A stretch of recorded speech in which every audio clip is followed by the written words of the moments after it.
আসসালামু আলাইকুম প্রিয় ভিউয়ার্স, জানিয়ে দেব আমাদের হাতে থাকা সর্বশেষ আপডেট আন্তর্জাতিক সংবাদ। এবার ইসরায়েলের অস্ত্র কারখানায় হামলা চালিয়েছে লেবানিজ যোদ্ধারা।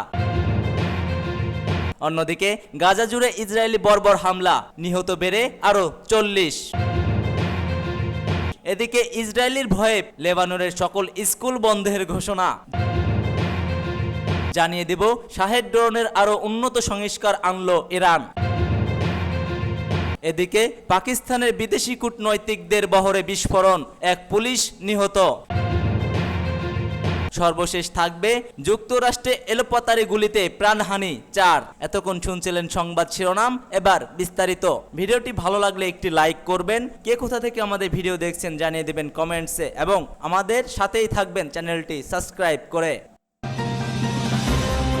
ইসরায়েলের অস্ত্র কারখানায় হামলা চালিয়েছে লেবানিজ যোদ্ধারা। ইসরায়েলের সামরিক শিল্প কমপ্লেক্স এবং হাইফার উত্তরে রাফায়েল প্রতিরক্ষা কোম্পানিতে হামলা চালিয়েছে হিজবুল্লাহ। সম্প্রতি ইসরায়েল ও লেবাননের মধ্যে বড় ধরনের যুদ্ধের শঙ্কার মধ্যে এ হামলা চালানো হয়েছে। এক বিবৃতিতে হামলার কথা জানিয়েছে লেবানন ভিত্তিক সশস্ত্র গোষ্ঠীটি। হিজবুল্লাহ জানিয়েছে ইসরায়েলের অস্ত্র কারখানায় কয়েক ডজন রকেট হামলা চালানো হয়েছে এবং এ হামলার ফাঁদি 1, ফাঁদি 2 এবং কাতসিওয়া রকেট ব্যবহার করা হয়েছে। বিবৃতিতে হিজবুল্লাহ জানায়, গাজা উপত্যকায় অবিচল ফিলিস্তিনি জনগণ এবং তাদের সাহসী ও সম্মানিত প্রতিরোধ গোষ্ঠী হামাসের প্রতি সমর্থন জানিয়ে এবং গতবারে লেবাননের বিভিন্ন এলাকায় ইহুদিবাদী শত্রুদের নির্মম হত্যাকাণ্ডের জবাবে এ হামলা চালানো হয়েছে। এতে ইসরায়েলের সামরিক শিল্প কমপ্লেক্সের পাশাপাশি রাফায়েল কোম্পানিকেও লক্ষ্যবস্তু করা হয়েছে। রাফায়েলে ইসরায়েলি সরকারের 3টি বৃহত্তম প্রতিরক্ষা কোম্পানির মধ্যে একটি,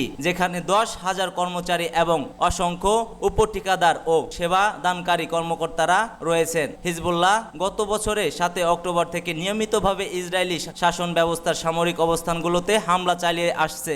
গাজা ও দক্ষিণ লেবাননের উপর দখলদার বাহিনী আক্রমণের প্রতিশোধ হিসেবে হামলাগুলো চালানো হয়েছে। ইসরায়েল গত 7 অক্টোবর থেকে অবরুদ্ধ গাজার উপর নির্মম আগ্রাসন শুরু করে। হামাস ওই দিনই ফিলিস্তিনি জনগণের বিরুদ্ধে চালানো ইসরায়েলি দখলদারিত্বের নির্মমতায় প্রতিশোধ নিতে নজরবিহীন অপারেশন চালিয়েছে। এরপর থেকে ইসরায়েলে 2 মিলিয়নেরও বেশি ফিলিস্তিনি বসবাসকারী অঞ্চলটিতে সম্পূর্ণ অবরোধ আরোপ করে রেখেছে, যেখানে জ্বালানি, বিদ্যুৎ, খাদ্য এবং পানি সরবরাহ বন্ধ করে দেওয়া হয়েছে। সেই সঙ্গে ক্রমাগত হামলা চালিয়ে এ পর্যন্ত প্রায় 42,000 ফিলিস্তিনিকে হত্যা করেছে কঠোর ইসরায়েল, যাদের মধ্যে বেশিরভাগই রয়েছে নারী ও শিশু। এছাড়া এ পর্যন্ত আহত হয়েছে লক্ষাধিক মানুষ। সূত্র মেহের নিউজ। গাজা জুড়ে ইসরায়েলের বর্বর হামলা, নিহত বেড়ে 40 জন। অবরুদ্ধ গাজা উপত্যকায় ইসরায়েলি বর্বর হামলায় আরও 40 ফিলিস্তিনি নিহত হয়েছে। এতে উপত্যকাটিতে নিহতের মোট সংখ্যা 41,431 ছাড়িয়েছে। এছাড়া গত বছরের অক্টোবর থেকে চলা এ হামলায় আহত হয়েছে আরও প্রায় 1 লক্ষ মানুষ। গাজার স্বাস্থ্য মন্ত্রণালয় জানিয়েছে, গাজার চলমান হামলায় কমপক্ষে আরও 40 ফিলিস্তিনি নিহত হয়েছেন। এতে এ পর্যন্ত মোট মৃতের সংখ্যা দাঁড়িয়েছে 41,000-এরও বেশি। এ হামলায় আহত হয়েছে প্রায় লক্ষাধিক লোক। মন্ত্রণালয় বলছে, গত 24 ঘন্টায় ইসরায়েলি বাহিনীর অব্যাহত আগ্রাসনে 40 জন নিহত এবং আরও 58 জন আহত হয়েছে। অনেক মানুষ এখনও ধ্বংস স্তূপের নিচে এবং রাস্তায় আটকা পড়ে রয়েছে, কারণ উদ্ধারকারীরা সেখানে তাদের কাজে পৌঁছাতে পারছে না। ফিলিস্তিনি স্বাস্থ্য কর্তৃপক্ষ মনে করছে, গাজা উপত্যকা জুড়ে ধ্বংস হওয়া বাড়িঘর, ধ্বংস স্তূপের নিচে এখনও 10,000-এরও বেশি লোক নিখোঁজ রয়েছে। মূলত গাজায় অবিলম্বে যুদ্ধবিরতির দাবি জানিয়েছে জাতিসংঘের নিরাপত্তা পরিষদের প্রস্তাব সত্ত্বেও ইসরায়েলে অবরুদ্ধ এই ভূখণ্ডে তার নৃশংস আক্রমণ অব্যাহত রেখেছে। মূলত ইসরায়েলি আক্রমণ গাজাকে ধ্বংসস্তূপে পরিণত করছে। জাতিসংঘের মতে ইসরায়েলি বর্বর আক্রমণের কারণে গাজায় প্রায় 85% ফিলিস্তিনি বাস্তুচ্যুত হয়েছে। এর খাদ্য, বিশুদ্ধ পানি এবং ওষুধের তীব্র সংকটের মধ্যে গাজার সবই এখন খাদ্য নিরাপত্তাহীন অবস্থার মধ্যে রয়েছে। এছাড়া অবরুদ্ধ এই ভূখণ্ডের 60% অবকাঠামো ক্ষতিগ্রস্ত বা ধ্বংস হয়ে গেছে। ইসরায়েল ইতিমধ্যে আন্তর্জাতিক বিচার আদালতে গণহত্যার অভিযোগে অভিযুক্ত হয়েছে। খবর আল জাজিরা ও আনাদুলো। ইসরায়েলের ভয়ে লেবাননের স্কুল বন্ধের ঘোষণা। ইসরায়েলে বোমা হামলার ভয়ে লেবাননে স্কুল বন্ধের ঘোষণা করা হয়েছে। ন্যাশনাল নিউজ এজেন্সির বরাতে আল জাজিরা এ তথ্য জানায়। লেবাননের শিক্ষা ও উচ্চশিক্ষা মন্ত্রণালয়ের মিডিয়া অফিস জানিয়েছে, যুদ্ধে ক্ষতিগ্রস্ত এলাকায় সব প্রতিষ্ঠান বন্ধ রাখতে হবে। প্রতিষ্ঠান পরিচালকদের এ ব্যাপারে নির্দেশনা দেওয়া হয়েছে। ইসরায়েলের ক্রমাগত হামলার কারণে স্কুলগুলোতে নিরাপদ উপস্থিতি সম্ভব নয়। এনএন জানিয়েছে, শিক্ষার্থীদের এ বিষয়ে সতর্ক করতে নির্দেশ জারি করা হয়েছে। এছাড়া প্রাসঙ্গিক শিক্ষা কার্যক্রম ও বন্ধের বিষয়ে বলা হয়েছে। শিক্ষা মন্ত্রণালয়ের ঘোষণার আগে লেবানিজ ইউনিভার্সিটির দক্ষিণ শহরের সিডন, নাবাতিহ এবং টায়ারের তার শাখাগুলো বন্ধ করার ঘোষণা দেয়। এর আগে পেজার হামলার পর সারা দেশে প্রতিষ্ঠান বন্ধ রেখেছিল লেবানন। ইসরায়েল সামরিক বাহিনীর এক বিবৃতিতে বলা হয়েছে, লেবানন থেকে ছোড়া রকেট ইসরায়েলের উত্তর অঞ্চলে একাধিক স্থাপনা ও বাড়িঘরে আগুন ধরে গেছে। ইসরায়েলের জরুরি মেডিকেল সেবা সংস্থা বলেছে, রকেটের ধ্বংসাবিশেষের আঘাতে কমপক্ষে 4 জন আহত হয়েছে। তাদের মধ্যে 3 জনই ইসরায়েলের উত্তর অঞ্চলীয় হাইফা শহরের বাসিন্দা। ইসরায়েলের বেসামরিক প্রতিরক্ষা সংস্থা রকেট হামলার ঘটনায় উত্তর অঞ্চলের সব স্কুল বন্ধ রাখার নির্দেশ দিয়েছে। গত প্রায় 1 বছর ধরে চলা গাজা যুদ্ধের মাঝে লেবানন ইসরায়েলি সীমান্তের সর্বশেষ এই উত্তেজনায় ইসরায়েল জুড়ে ব্যাপক আতঙ্ক ছড়িয়ে পড়েছে। শাহেদ ড্রোনের আরও উন্নত সংস্কর আনলো ইরান। রাশিয়া ইউক্রেন যুদ্ধের ব্যাপক আলোচনায় জন্ম দেয়া শাহেদ ড্রোনের নতুন ভার্সন আনলো ইরান। মধ্যপ্রাচ্যের চলমান উত্তেজনার মধ্যে এক সামরিক কুচকাওয়াজে প্রথমবারের মতো উন্মোচন করা হয়েছে ড্রোনটি। ইরান ও ইরাক যুদ্ধ স্মরণে আয়োজিত বিশেষ প্রতিরক্ষা সপ্তাহের উদ্বোধনী দিনে প্রথমবারের মতো জনসম্মুখে আনা হয় নতুন ব্যালিস্টিক মিসাইল জিহাদ। ইরানের দাবি, দুটি সামরিক আরও কার্যকর ও নির্ভুল হামলা চালাতে সক্ষম। ইরাক ও ইরান যুদ্ধের স্মরণে ইরানে শুরুতে হয়েছে বিশেষ প্রতিরক্ষা সপ্তাহ।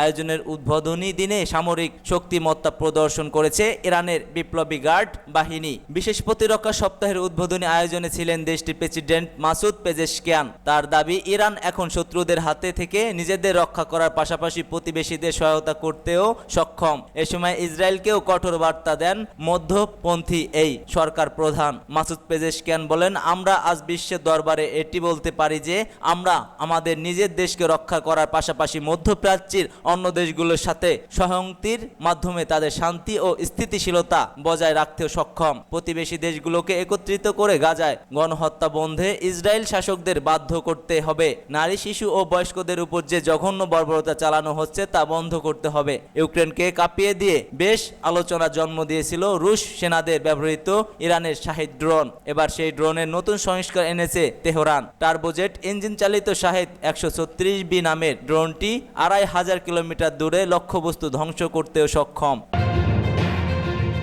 পাকিস্তানে বিদেশি কূটনৈতিকদের বহরে বিস্ফোরণ, 1 পুলিশ নিহত।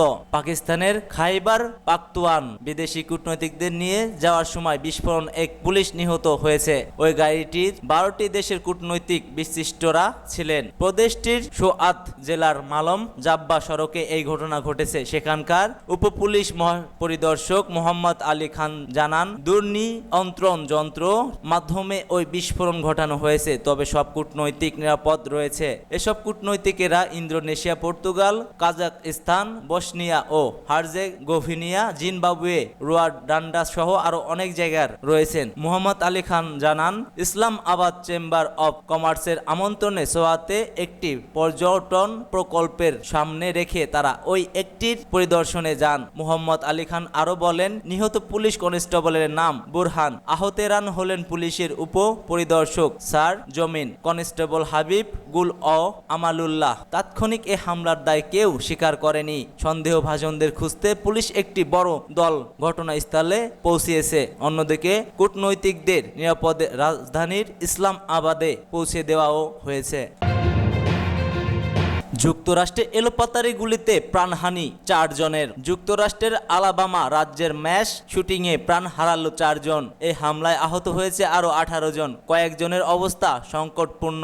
স্থানীয় হাসপাতালে চলছে তাদের চিকিৎসা। পুলিশের তথ্য অনুসারে বার্মিংহাম শহরের হয় গোলাগুলিটি। সেখানে একদল লোকের উপর এলোপাতারি গুলি ছোড়ে একাধিক গানম্যান। ঘটনাস্থলে মৃত্যু হয় 3 জনের। এখনো কাউকে আটকে রাখতে পারেনি পুলিশ। তবে তাদের ধারণা ম্যাস শুটিং না, বরং পরিকল্পিত হত্যাকাণ্ড এটি।